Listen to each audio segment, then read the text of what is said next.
Part 1. My dad found out my mom had been cheating on him for years, multiple affairs, not just one. He had forgiven her before, but this time was different. This time, he realized that me and my 2 siblings might not even be his kids. DNA tests followed. The results? My siblings were his. I was not. That was all it took. My father left, took my brother and sister with him, and never looked back. He didn't fight for me. He didn't even hesitate. He just walked away. I was 18, legally an adult, but I was still a kid inside, watching my own family throw me away like I was nothing. My brother, who had once been my best friend, turned on me in an instant. He mocked me, humiliated me, made sure I knew exactly where I stood. I wasn't family anymore. Even the extended family cut me off. I became an afterthought, just the mistake. I stayed with my mom, who was spiraling. We were both outcasts now. She hit rock bottom, and I was left picking up the pieces of my life. But here's the thing, I didn't stay down. The rise. I worked my ass off. I had nothing, no support, no safety net. Just a burning drive to make something of myself. I took whatever jobs I could. I studied harder than I ever had. I found mentors, learned skills, and hustled like my life depended on it. Because in a way, it did. I wasn't just trying to survive. I was trying to prove them wrong. Years passed, and while they went on with their lives like I never existed, I built mine from the ground up. Then, something happened. I made it. I hit my first big break. Then another, and another. Fast forward to today, I'm successful. I'm wealthy. I have everything I ever dreamed of. And suddenly, guess who wants to be family again? The regret comes knocking. My dad, calling me, wanting to catch up. My brother, the same one who treated me like garbage, suddenly, he's got time for me. Even my extended family, who turned their backs without hesitation, now want to reconnect. Why? Because now, I have something to offer. But where were they when I had nothing? Where were they when I was barely scraping by, struggling to keep going? Where were they when I needed them? The choice. I'll tell you where they were. Living their lives. Happy without me. Moving on. So why should I let them back in now? I get told all the time that family is family, that I should be the bigger person, that I'll regret shutting them out. But here's what I know. Real family doesn't abandon you. Real family doesn't throw you away based on a test. Real family doesn't treat you like an inconvenience until you suddenly become valuable. So no, I don't want them back. I'm done chasing people who never saw my worth until I had money. I built this life on my own. And I'll decide who gets to be part of it.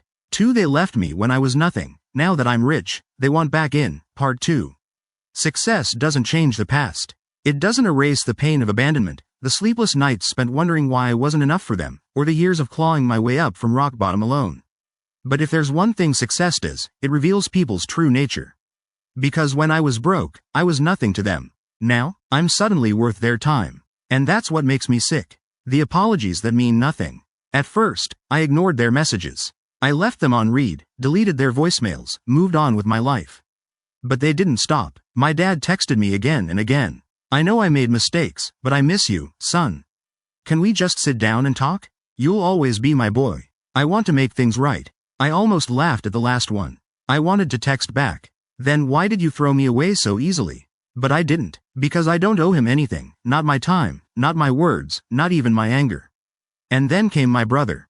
The same brother who went out of his way to make sure I felt unwanted, who spat venom at me when I was at my lowest. Look, man, we were kids, okay? I was stupid. I was just mad and confused, and I took it out on you. I want to fix things. I know you're doing well now, and I'd love to catch up. Oh, now you'd love to catch up? Where was that energy when I was eating ramen every night, stretching my last few dollars, and working 3 jobs just to survive? Where was it when I was alone, when I had no family, when I had no one? Funny how people suddenly want to fix things when you're doing better than them.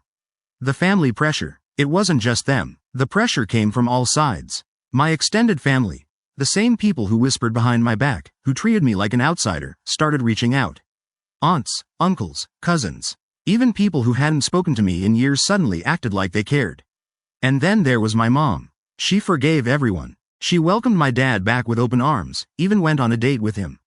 It made me sick. She told me I should talk to him. That he was trying. That people make mistakes. That I should be the bigger person.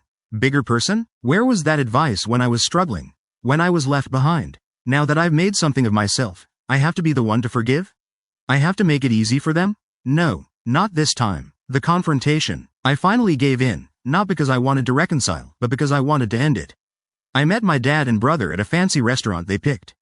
Of course, they wanted to go somewhere expensive. They knew I could afford it. When I walked in, my dad actually smiled at me like nothing had happened.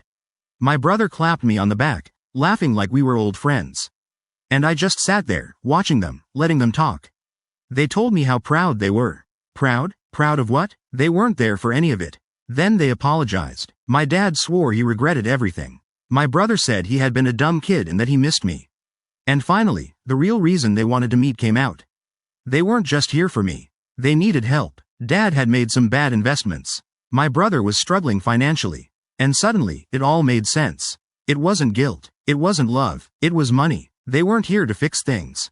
They were here to cash in.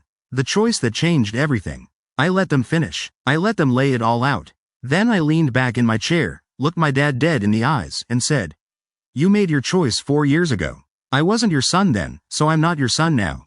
My brother started to protest, but I cut him off. "And you? You treated me like garbage. You made sure I knew I wasn't welcome. So now I'm returning the favor." My dad's face went pale. My brother sat in stunned silence. I stood up, threw some cash on the table, not for them, but for the bill, and walked out. And that was it. No second chances. No happy reunion. They got to live their lives without me when I was nothing. Now they get to live without me when I'm everything. And I have zero regrets. 3. They left me when I was nothing. Now that I'm rich, they want back in. Part 3. The life I chose. Years have passed. And guess what? I never went back. I never caved. I never gave them the second chance they so desperately wanted. And I never regretted it. Building my own family. The life I built without them turned out to be the best thing that ever happened to me. I found love. Real love. The kind that doesn't abandon you when things get tough. The kind that doesn't throw you away when you're struggling. I married a woman who saw me for who I was, not for what I could provide. She didn't care about my success, she cared about me. And for the first time in my life, I knew what unconditional love actually felt like. We built a family together. 2 beautiful kids. Kids who will never know what it feels like to be cast aside. Kids who will always know they're loved, no matter what. My wife and I built a home full of warmth, laughter, and love. Not because of money, not because of status, but because we chose each other every single day. This is the life I always wanted. And I got it, without them. The ghosts of the past. Then, a few weeks ago, something happened. I posted a picture on Facebook. Just a simple one, me and my wife, sitting on the porch, our kids playing in the background. A rare personal post, because I don't share much about my life online. It blew up. Friends, colleagues, even some extended family members I still talked to left comments. Happiness was obvious in that photo. And, apparently, it reached the people I least wanted to see it. Because a day later, my inbox lit up. My dad, my brother, even distant relatives who had cut me off years ago.